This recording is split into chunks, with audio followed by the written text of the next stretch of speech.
Chloé, bonsoir. Merci beaucoup d'être venue jusqu'ici pour cette émission sur les alternatives. Alors, peut-être, effectivement, l'expérience dont vous allez nous parler est l'alternative la plus radicale de ce paysage d'expérience qu'on a essayé de présenter. La ZAD de Notre-Dame-des-Landes est une zone de résistance contre un projet d'aéroport. Je pense que maintenant, c'est une information qui a largement circulé. Mais cette ZAD est-elle aussi une alternative?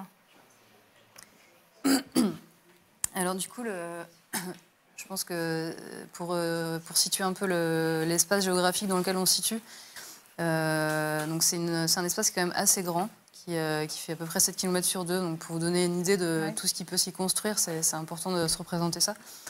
Effectivement, il y a un certain nombre de projets qui sont portés par l'ensemble du mouvement donc sur la ZAD et qui concernent autant la production alimentaire que tout ce qui a à voir avec le soin des forêts, l'entretien des chemins, et voilà, que la construction d'infrastructures communes, donc pour se retrouver dans des assemblées. Donc tous ces projets se sont coordonnés et se sont ancrés sur ce territoire, qui est donc un territoire qui a été arraché, on peut le dire, dont la gestion n'est plus celle de l'État. Et ce qui fait que c'est le mouvement aussi qui décide de l'usage des terres et qui, à ce titre, décide d'un usage alternatif à celui de l'État. Alors, vous, à titre personnel, donc vous participez à ce mouvement d'occupation et vous y participez d'une façon spécifique qui est un groupe céréales. Un groupe céréales qui donc cultive des céréales donc sur cette zone de Notre-Dame-des-Landes, celle qui avait été réservée par l'État il y a une quarantaine d'années pour construire l'aéroport. Eh ben, elle est reprise. Vous y faites pousser du blé avec un projet de meunerie et la fabrication de farine. Fabrique-t-on différemment de la farine dans un territoire à défendre? Oui. En quoi? En fait, donc voilà, donc moi je fais partie de ce projet de céréales, de culture de céréales et de meunerie. Comme je pense tous les différents projets agricoles, d'élevage, de construction, enfin en fait tout ce qui permet d'occuper la terre est un moyen de bloquer directement ce projet d'aéroport. Du coup, c'est vraiment c'est une des deux raisons majeures au fait de venir produire sur place ou de venir s'installer sur place, c'est de bloquer directement ce projet. Et donc, en étant sur place, effectivement, l'occasion est finalement rêvée de pouvoir devenir, développer notamment une force de production, entre autres. Hein. Là, je parle du coup vraiment sur le plan alimentaire. Ouais. Et donc, c'est vraiment sur cette idée-là qu'on est venu s'installer pour donc y monter cette meunerie et y faire pousser des céréales.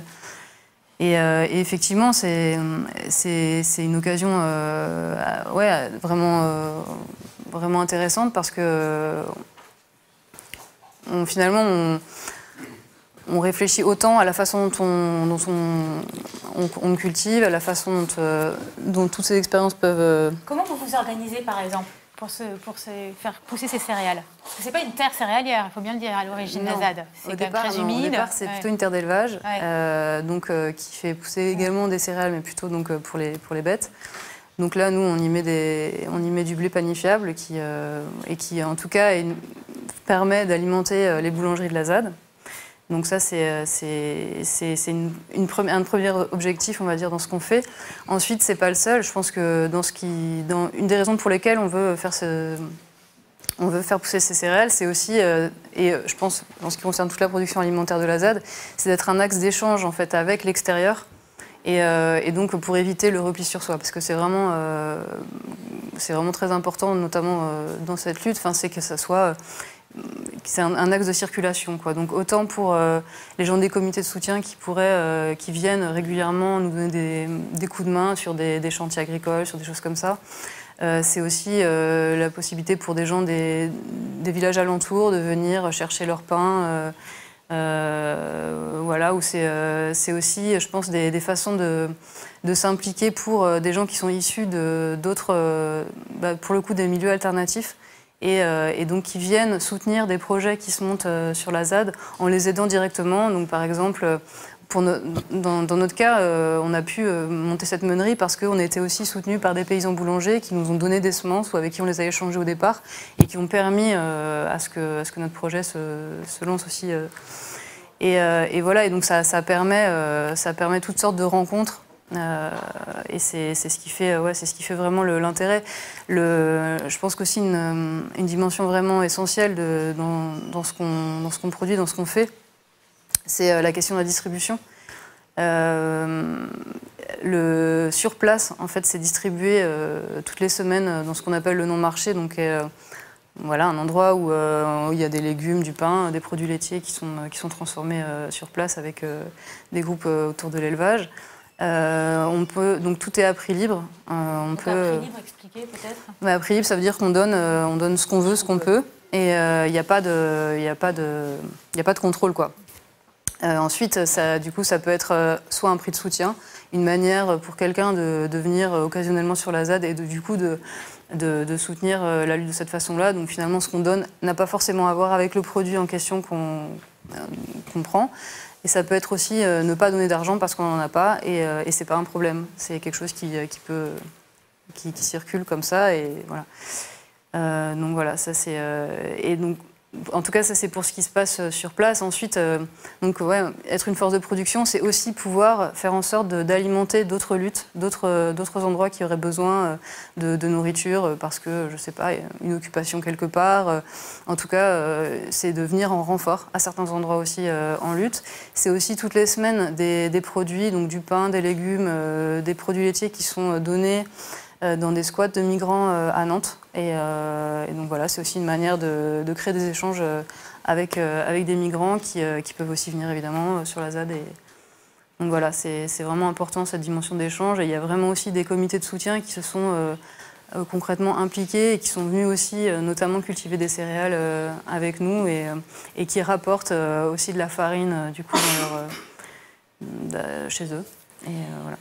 Et comment se passe la cohabitation avec les paysans historiques? Puisque c'est un lieu de paysannerie, cette ZAD. Et vous arrivez avec des nouvelles pratiques, finalement, d'agriculture biologique, sans engrais, sans pesticides, faire pousser des céréales, pour ensuite donner de la farine à d'autres réseaux militants. C'est quand même complètement différent de ce qu'eux faisaient. La cohabitation se passe-t-elle bien? C'est vrai que c'est, comme je le disais, il y a vraiment une variété, une grande diversité de personnes, de pratiques sur la zone, et c'est, je pense, aussi vraiment ce qui fait la richesse. Et donc notamment donc des habitants historiques qui n'ont pas vendu leurs terres et qui sont restés donc sur place malgré l'expropriation. Et donc parmi ceux-là, il y a effectivement des paysans qui sont des agriculteurs conventionnels. Et donc voilà, tout ça se mélange avec des techniques agricoles soit beaucoup plus expérimentales, c'est-à-dire avec du matériel très ancien qu'on apprend petit à petit aussi à réparer, à s'approprier, avec la permaculture, avec aussi le désir de conserver des parties non cultivées sur la ZAD. Et voilà, et tout ça effectivement, c'est des mondes qui se rencontrent, et on peut dire que ça se fait pas sans conflit. C'est évidemment tout le temps en discussion, mais en fait tout tient ensemble aussi, quoi. Et en tout cas, c'est une composition permanente, et c'est vraiment ce qui mais c'est ce qui est la force de ce mouvement, c'est cette diversité là, quoi. Merci Chloé de nous avoir fait découvrir ce blé de la lutte.